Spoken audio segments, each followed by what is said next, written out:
Hello, I'm Lucy Hockings. From the BBC World Service, this is The Global Story. Long tipped to be a runaway success at ceremonies throughout awards seasons, the positive critical reception for Emilia Pérez was strengthened by a wave of nominations. That momentum seemed unstoppable until the re-emergence of a series of tweets by lead actress Carla Sofia Gascon derailed promoters' plans. After throwing its weight behind co-star Zoe Saldana, the studio has managed to salvage some success. But ahead of the Oscars, debate is growing about how much this scandal has harmed its performance. So today we're asking, should we judge a movie by the actions of one of its stars?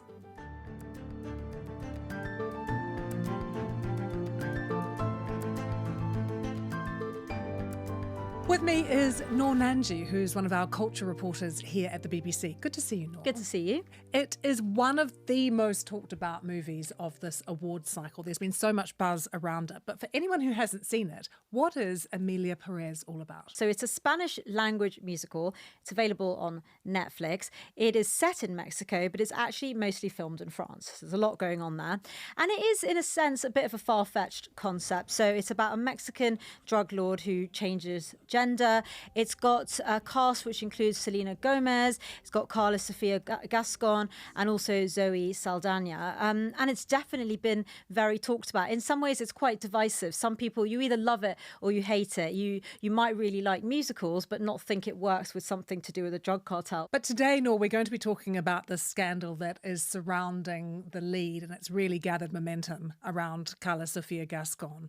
Before that particular scandal, though, there was a separate one around the film too. Can you tell us what that was? There has also been some criticism of the film's portrayal of Mexico and of the Mexican people themselves. So some critics in Mexico, they complained about what they thought was the negligible involvement of Mexican people among its leading cast and crew. They said there should have been more involvement from Mexican people themselves. And there was also some criticism of the depiction of the country, and particularly when you're dealing with such a sensitive issue such as drugs. And there were also questions about its portrayal of gender-affirming surgery, and that's despite the fact that there was a trans actress, of course, in the lead role. But would you say in terms of the critics, it's had quite a good response? It has. It had really gushing reviews from film critics, newspapers, magazines, and then, of course, it's been really well received by the awards ceremonies as well. So it won 4 Golden Globes, 5 European Film Awards, and then, of course, the Oscar voters have given it a real seal of approval. It is the front runner in a sense. It's got the most nominations heading into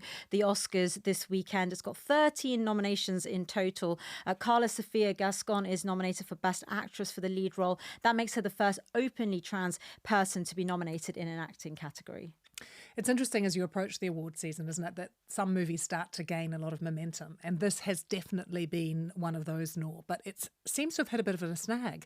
And that's because of these tweets that have emerged that Gascon sent. That's right. So probably towards the end of January, this whole campaign started to take a different direction. And that's when a journalist uncovered some old tweets that were posted by Carla Sofia Gascon. They emerged, as I say, towards the end of January. And those tweets some of them were repeating Islamophobic statements. Some of them were also criticising Black Lives Matters. They were referring to the death of George Floyd, and also some of them were criticising diversity at the academy itself. Now, those posts were they were on X, formerly known as Twitter, and they were largely from 2020 and 2021. And as I say, they were unearthed by a journalist, and then they were reported in Variety. And how did she respond? Well, she subsequently deactivated her account on X, and she has since then issued multiple apologies, including via Netflix itself. She said, as someone in a marginalized community, I know all this suffering too well, and I am deeply sorry for those that I've caused pain to.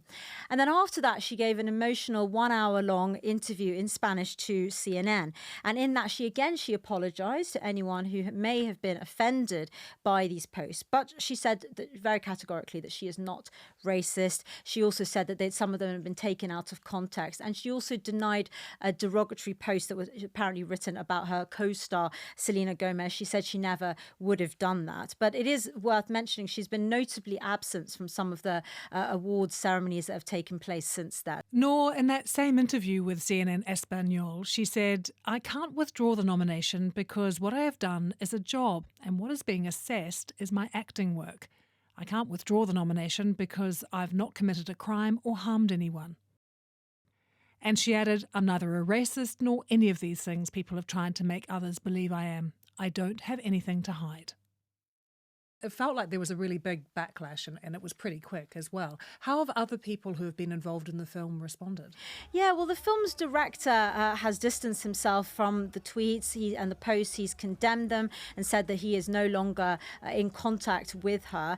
Netflix hadn't said much up to a point, but then recently its chief content officer did give a statement where in which she said that it was a shame for everyone who'd been involved in the film, because in a sense this has sort of taken away from their successes, and also said that that there is a sense that Netflix has been in a way distancing themselves from it when it comes to the awards ceremony, and really refocusing their campaign on Zoe Saldana, who is in the lead supporting actress category as well. Thanks so much, Noor. I know you're off to LA for the Oscars. Have a fabulous time. Thank you. Very excited. We're now joined by Matthew Bellany. He is a former entertainment lawyer, an ex-editor of The Hollywood Reporter, and now at the digital media company Puck. He's also the host of The Town, which is a podcast which explores some of the inside stories of the industry. Hi, Matthew. Hello. Now tell me, have you seen the movie? I have seen Emilia Perez, and I enjoyed it. I saw it with a film festival audience in Toronto, and it is a wild ride. It's very unusual. I understand some of the controversy around it, but as an audacious piece of filmmaking, I enjoyed it. So let's get into some of the controversy then. How many conversations are people having in Hollywood about the scandal? Well, there are sort of two separate controversies surrounding Emilia Perez. There was the online discourse that has surrounded the movie since it premiered at the Cannes Film Festival. This is a French director, Audiard, who has made a movie starring a Spanish actress about Mexico. And there was a bit of controversy in the Mexican community about some of the accents weren't perfect and some of the representation issues weren't great. And I think some of the clips that have surfaced online from the movie have rubbed some people the wrong way. I disagree with that controversy, but it is out there. Then there is the second controversy, which has completely derailed the film's chances of winning Best Picture, which are the very bad tweets that Carla Sofia Gascon posted throughout the past 5 to 7 years. And you had a scoop of your own when it came to this story, Matthew, because it's Netflix that's distributing the film. And you managed to get quite a reaction from the content officer, the chief content officer of Netflix on tape that made headlines all over the world. What did she tell you? She said it was a bummer, and that this was something that was unforeseen. They do not screen the prior social media history of the talent that they work with. And I think that was a mistake here, because when you are in an Oscar race in 2025, there are people out there on social media who are trying to dig up unflattering facts about the candidates. These Oscar campaigns are exactly that. They are campaigns. They are political contests. And for 6 months, these movies are trying to jockey for position in the hearts and minds of Academy voters around the world. And if there is bad information out there on the internet, someone is going to find it and resurface it. And Netflix didn't look at Carla Sofia Gascon's social media. If they had, they would have discovered these tweets. They could have deleted them. They could have planned and minimized this controversy. They didn't, and it blew up. That will come as a surprise to a lot of people. But Matthew, is that just standard practice, that they don't do that kind of deep research? I mean, it's not even that deep, is it? It's simply going onto someone's social media account and looking at what they've been up to. Shockingly, it is common practice. The fact that these media companies, these movie studios, don't look at the social media of their talent. Now, if you ask Netflix about this, they will say, we work with thousands and thousands of artists to produce hundreds of TV shows and hundreds of movies every year. We can't go policing every little thing someone has said on the internet over their entire life. Now, I understand that. I think it's different when you have a movie that is in the Oscar race. And don't forget, Netflix purchased U.S. rights to this movie at the Cannes Film Festival specifically to do an Oscar campaign for this movie. And I think the people who are in the Oscar race, they are scrutinized to an extent that you have to check their social media. Every one of these candidates does dozens and dozens of press interviews. They are out there campaigning at events and screenings and lunches all over town, all over the world for 6 months. Bad stuff is going to come up if it's out there. And she's not just a minor character in one of these films. She's a trans actress, which was going to bring a lot of attention for one thing. And she is the lead character. The whole film is built around her. Yeah, that's the name, Emilia Perez. This is Emilia Perez. And they knew this was going to be a controversial movie. In fact, that's why they bought it. They thought that the narrative surrounding the movie, it is an openly transgender storyline. The transgender actress is the main character, and Netflix liked that, bought it because they thought it would appeal to Academy voters, which they did want to support this kind of a movie. And it showed 13 nominations, the most nominations of any film this year. And for that kind of movie not to get the level of scrutiny that I think it deserved from Netflix, I think is a mistake. This isn't the first time, though, Matthew, that a film has suffered a serious PR hit during award seasons, though, is it? No, I mean, there have been little micro controversies that have come up over the years. Specifically, there was a film about 10 years ago called The Birth of a Nation, which was directed by a young filmmaker named Nate Parker. And that film sold at the Sundance Film Festival for what was then a record amount of money. And the studio behind it planned an Oscar campaign. What they didn't plan was that there would be some news reports resurfaces that the filmmaker had been on trial in college for rape. He was ultimately acquitted of that, and he had denied that he was at fault at all. But the fact that he was on trial for rape in college and had directed this movie that was going to be in the Oscar race, that also derailed the Oscar campaign. And ultimately, the film barely even got a release. That movie was tipped to be an Oscar Best Picture frontrunner, and it ultimately went away and was not even nominated. So these kinds of things have come up. What about Green Book? Because it had quite a lot of criticism, but Matthew, it won Best Picture. Green Book is a great example of how the Academy voters tend not to care that much about these online controversies, things that come up that, this film is not representative of a certain group, or this person has said insensitive things in the past.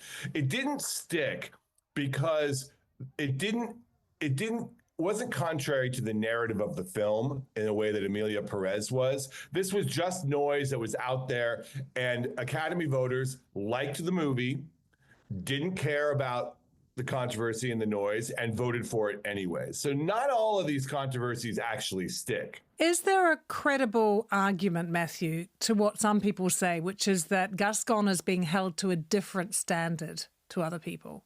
I understand that argument, and I don't agree with it, because I think if anyone involved with Emilia Perez had those tweets resurfaced, if it was Zoe Saldana, if it was Selena Gomez, if it was the filmmaker Audiard, if it was any of them that had those resurfaced, I think it would have absolutely imploded the film's campaign. They were so reprehensible, and it wasn't a one-off. It wasn't something that happened when this person was 15 years old. It wasn't something that was easily explained away. This was a barrage of really offensive messaging that went out on social media. And it's really hard to explain that away. And I think that maybe there was more attention on it because this was the first transgender Best Actress nominee. But I think that any of the talent involved in any of these films would have suffered for those tweets. What about the movie itself, though, Matthew? Should Emilia Perez be condemned the entire movie and judged because of the actions of this one actress? That is a very good question. And I would argue no, that the art should speak for itself, that the, what the filmmaker was trying to accomplish with it will still endure, even though this controversy has surrounded it. Unfortunately, that's not how Oscar voters vote. In the history of the Academy Awards, the voters have over and over shown that they vote on the merits of the art but they also vote on the narrative surrounding the movie. And the narrative is created a number of different ways. It is self-created. It can be things that the candidate says at different award shows. Look at what's going on with Demi Moore right now. She's winning all these awards for The Substance, a great movie and a great performance, but there is also a narrative around her that she has been in this business for 40 years, has put in her time. She has never been nominated for an Oscar, and it's about time. And she has done a great job stoking that narrative at these different awards races, at these different awards events. And I think that for Best Picture, you want to vote for something that you think is important and makes you feel good and your heart is behind. And it's very difficult to put your heart behind a movie as much as you liked it if you don't believe the narrative of the main character. And the narrative is the stuff going on outside the movie. Is their heart going to be behind Zoe Saldana, though? I think Zoe Saldana will end up winning, and that's a perfect example. Is there's a feeling throughout Hollywood that she should not be punished for the actions of her co-star. She's done everything right this season. She's shaken all the hands. She's showed up at all the awards ceremonies. She's done the media. She's had a great career and has never been honored in this way. And there is a sense that she's almost like a martyr in a way, that she's kind of suffered for this movie and being dragged down. And it's a way, voting for her is a way to honor the movie without voting for it for Best Picture. Along with all of the effort that she's put in, so has the marketing budget gone with her from Netflix. Like, it's really pivoted from Gascon to Zoe Saldana. Is that standard practice? Well, they pivoted because they had to pivot, because as a smart campaigner, it's like a political campaign. If your vice president has a scandal, or your vice president contender, your ads don't focus on the vice president. Your ads focus on other people in the campaign. And that's exactly what happened at Netflix. Emilia Perez, the character, has sort of disappeared from the advertising of the movie called Emilia Perez. It's focused almost entirely on Zoe Saldana, Selena Gomez, the music, the artistry of it. Even at the SAG Awards this past weekend, which is a key precursor, they completely erased Emilia Perez from the Emilia Perez promo. Matthew, we think that Sofia Gascon is actually going to go to the Oscars. How does that work? Does she have Netflix backing? Netflix was paying for her to have a PR person throughout the season. That, I believe, is not happening anymore. But they've decided that for the good of the movie, she is going to attend the Oscars. She has not attended a number of other ceremonies like the BAFTAs or the SAG Awards. But for the big one, for the Oscars, she will be there, and presumably she will do the red carpet. So that should be interesting. It will be. And what about her future beyond the Oscars?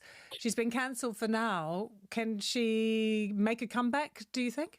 Listen, Hollywood has a long tradition of forgiving and for allowing people to apologize, to move on. So I think with a little time and with a little bit of coaching, perhaps, she could apologize and come back. Matthew, great to have you with us on the pod. Thanks so much. Thank you. And thanks so much to you for watching. If you want more episodes of The Global Story, you can find them wherever you get your podcasts. Each day we dive deep into one big international story. Don't forget to subscribe as well, and we love to hear from you, so do leave your comments in the section below. Thanks for watching. Goodbye.